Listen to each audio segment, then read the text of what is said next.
Well, a very good day to you. Welcome to Kenya's most comprehensive political and public governance analysis show. Of course, my name is Evan Sokin. Such a pleasure to have you on board.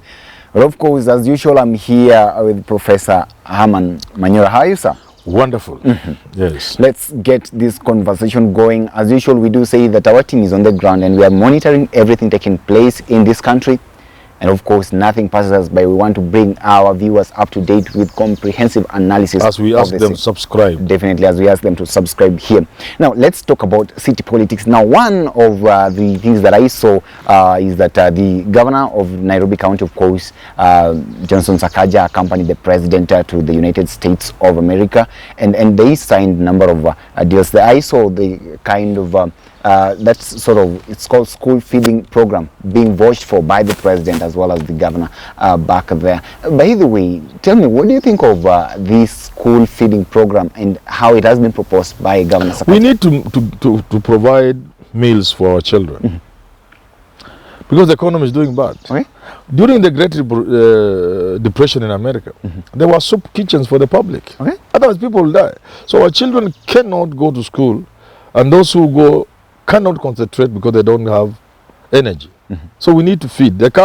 Children are coming from homes where people didn't eat anything last night. The previous night there was nothing.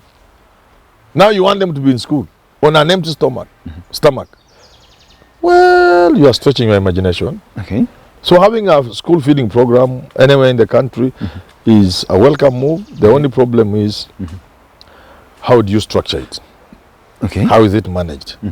Or is it, as is usual with the Kenyan situation, an opportunity for people to eat? Not to eat that food, but to eat the money, because this is a project. And people use projects in this country to make money. Okay. But if that's not the case, and if it's well managed, I support it. Let's begin from there. Is it an opportunity for somebody to eat? Of course, this has formed the basis of an online altercation between the governor of the county and Embakasi East, Member of Parliament, Babu Owino, there in talking about this feeding program. And Babu Owino is saying this is a total scam. He's saying here that these people just want to siphon money from the public and at the end of the day embezzle those funds. I wonder whether it is possible. Babu is actually justified. It's possible that, like I've said, anytime we have a project, it's a project for people to eat money. So it's quite possible. And the figures have been thrown around. Okay. But let's look at the practical aspect. And I think I've seen Babu Owino talk about how long it will take to feed the children. And therefore, will they be learning or going to eat? Those who argue with Babu Owino, I invite them to do just one thing.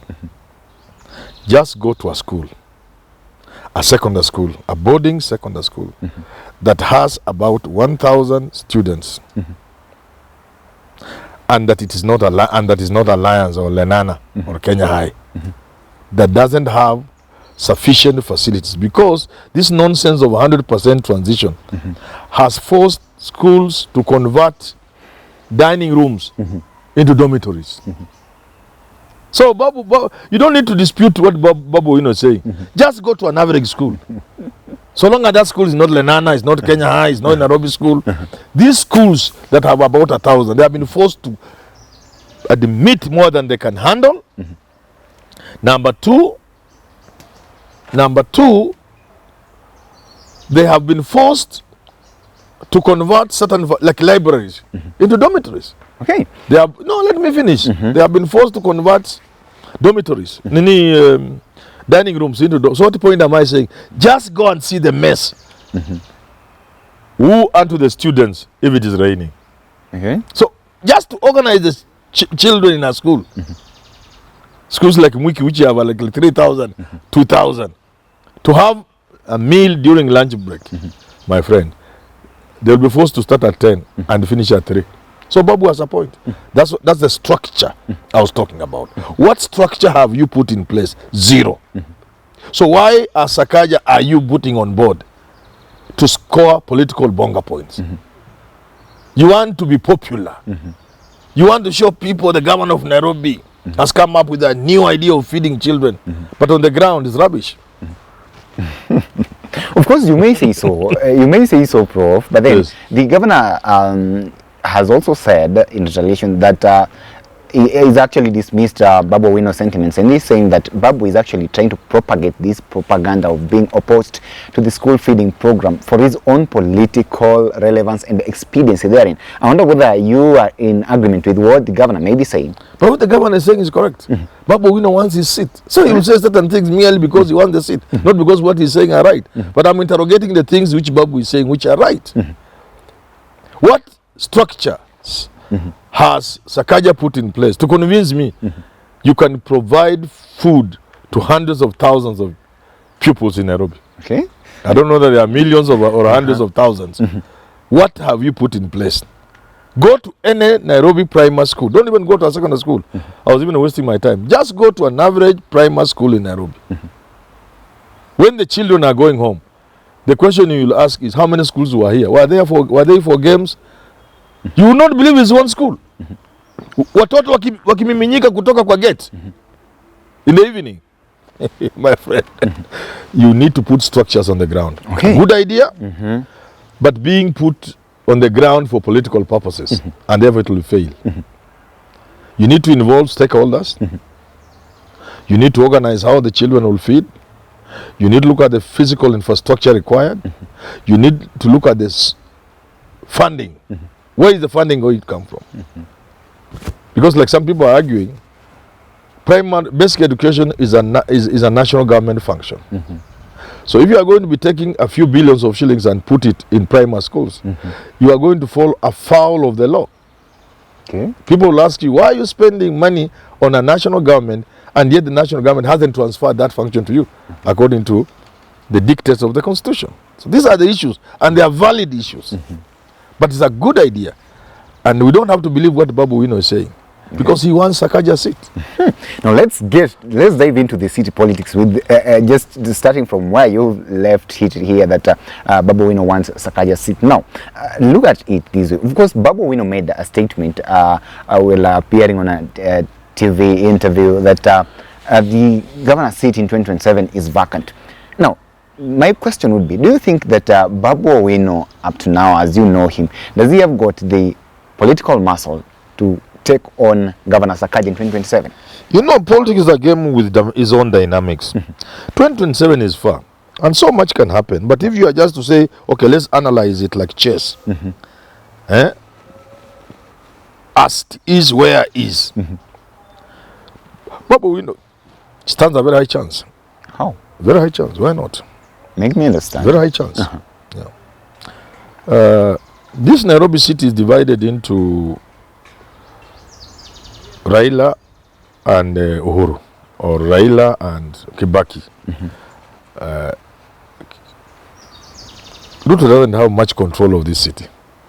So that's because Raila is working with Uhuru. It makes this city have more Azimio people than, and you can see the presidential votes, how they ran up, and so on and so forth. Then make me understand how Rigathi lost before you go on. I've already explained to you how Rigathi lost. I've told you one of the things was Raila didn't mobilize his troops to vote for Rigathi the way he should have done. And number two, I've told you many people were very disappointed with what happened to Tim Wanyonyi, who is supposed to be a Luya, and Sakaja is also supposed to be a Luya. So if you want the tribal arithmetics, if Babu Owino stands, he will get all Luo votes. The two Luyas will divide. That's why I would have advised Tim Wanyonyi, don't listen to Raila, don't listen to anybody. I told Tim Wanyonyi's people, there's no way you are going to be given that ticket. If they are listening to me, they know. I told them, because I didn't access Tim easily. And I said, Tim was not going to get the ticket because the Kikuyus were arguing, how can you give Raila the presidency? And then we'll give him the seat of Nairobi.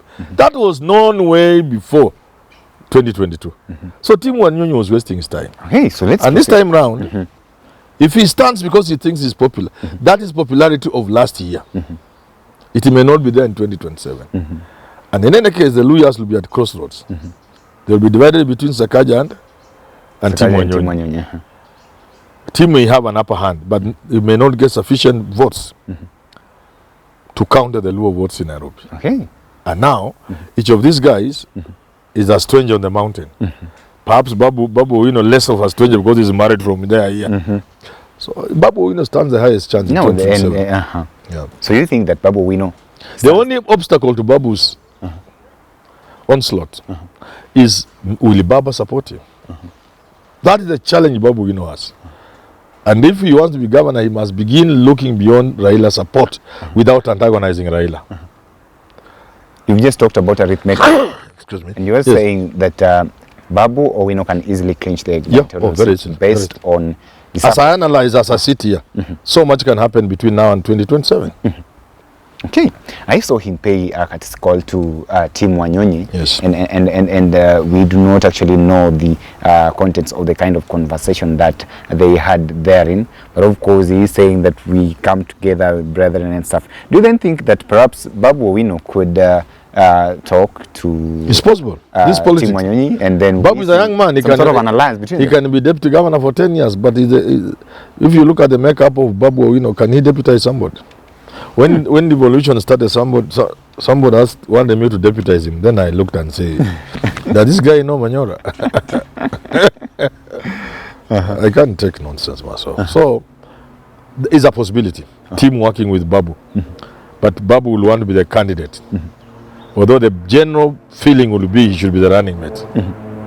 But that will not work. So they will run against each other. If I was team, I'll go for Bungoma governor, which you will pick in the morning. Go back home and actually you'll pick it. Just picking it from the ground. Because Lusaka is not running. Wangamati will not match team. Not at all. Yeah. And because politics is politics, Tim Wanyonyi doesn't have to die with ODM. He can join Fort Kenya. Yeah, his brother's party. I mean, this is politics. If I were to advise Tim, he's a man I've not interacted with. If I were to interact with him and advise him, I said, Tim Wanyonyi, in 2022, I knew you would not get that ticket. And you did nothing to run for governor without Raila's support. Raila and Uhuru. You are not prepared for.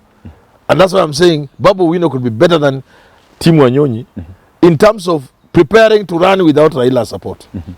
You get it? He can prepare early because you can rest assured there's no way Raila will support Babu. Why? I know. Why wouldn't Raila support Babu? Who knows whether Raila will run? He could run, and that will be very difficult. So if he runs, that will interfere with his arithmetic. He will be forced to support another candidate for the gubernatorial position. There will be. Raila will have a problem running away from Tim Wanyonyi. People will ask him, Raila, what kind of man are you? You mean you want to support Alua? You took this thing from Tim Wanyonyi in 2022. Now you are supporting Alua. Raila will not do that. Raila is not a fool. So there's no way Raila would easily support Babu Owino. That does not mean Babu Owino cannot get the votes minus Raila's support for the ticket only. For the ticket. Not to fight Raila, just for the ticket. And the team will lose, Sakaja will lose, Babu will get. My advice to team, go to Bungoma. In fact, I had always wanted to go into politics. The easiest seat for me to win would have been Nairobi. In my younger days, I would have taken Langata like just a joke after Raila left. Just picking, I'm the mayor there. But I said, who will I be working for? These moving targets. But if you are home, when you do something, you are doing for your people. Your grandchildren will see what you did for your people in Chwele, if you are Tim Wanyonyi. So it's even more fulfilling to be a governor in the Bungoma than to be a governor in Nairobi. The governor in Nairobi gives you a big name, but it's not fulfilling. When you leave office after 10 or 5 years, nobody will remember you are governor. But if you were, Tim Wanyonyi is a good guy, by the way. If we had leaders like Tim Wanyonyi, I'm telling you, this country will be a different place. Tim Wanyonyi does his work in Westlands selflessly. That's why when he came back from the sojourn of being a governor, he came back for parliamentary seat, having been prevailed upon by Raila and Uhuru. I told Harvey on KTN, you are wasting your time. How can you beat Tim? How? People like Tim. Tim does good things for people. I even know the wife does philanthropy work. There were girls who were staying in my SQ, and I learned he was educating them, both of them. One in Limuru, another one in St. Bridget's. That's the sort of family they are.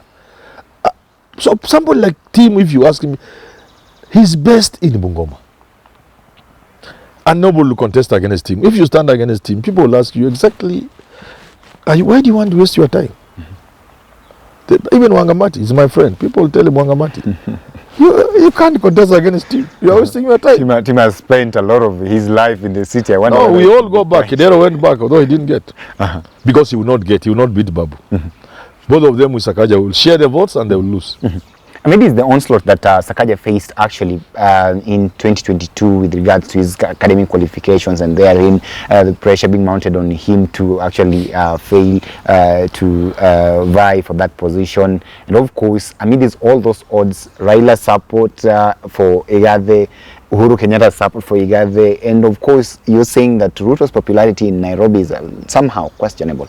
Then still Sakaja managed. Organic, that is what you're saying. The really supporters who will be there today, will be there next year. Ruto was a beneficiary of runaway Raila and the Ruto votes. The euphoric madness of yellow fever. Okay. You cannot guarantee. This euphoria rarely lasts. I mean, it's all this Sakaja managed to clinch that seat. What then would make you think that it would be an easy task for Babu in 2027? Let us begin by saying Kenyans are suffering under President William Ruto because of economic hardship, because of cost of living, cost of everything. Not taking children to school well, medical, all that. But it's Nairobi that suffers the most. You get it? And Nairobi is urban. Although we are still tribal, if you look at multi-party development in Africa from the 1990s, you find that it is capital cities that are very active with opposition politics. Kampala, you know, you go to Lusaka. So it is there. It's always capital cities. So they become less tribalized. And for that reason, you can see what I'm talking about. The people who are suffering in Nairobi are very unlikely to support Ruto in the numbers that he got. Because they are feeling it more than a person in Nyeri. Yeah, that Kikuyu in Madara is feeling it more than the Kikuyu in Madera. Yeah. So I see the Ruto base in Nairobi waning and going down. And that should be in favor of someone else other than Sakaja. Yes. And you're saying that Babu Owino is a man? Babu Owino is a man. Now. But the politics, a day in politics, like football, 5 minutes in football. Well, very good, ladies and gentlemen, allow me to stop this conversation at this particular moment. But of course, you can weigh in on this conversation and tell us what your thoughts are on Babu Owino versus Johnson Arthur Sakaja in 2027 with regards to the Nairobi City gubernatorial race therein. Please, if you are told you're watching us for the first time, kindly subscribe to our channel here till we have this conversation again. Have yourself a lovely day. My name is Evans Okini.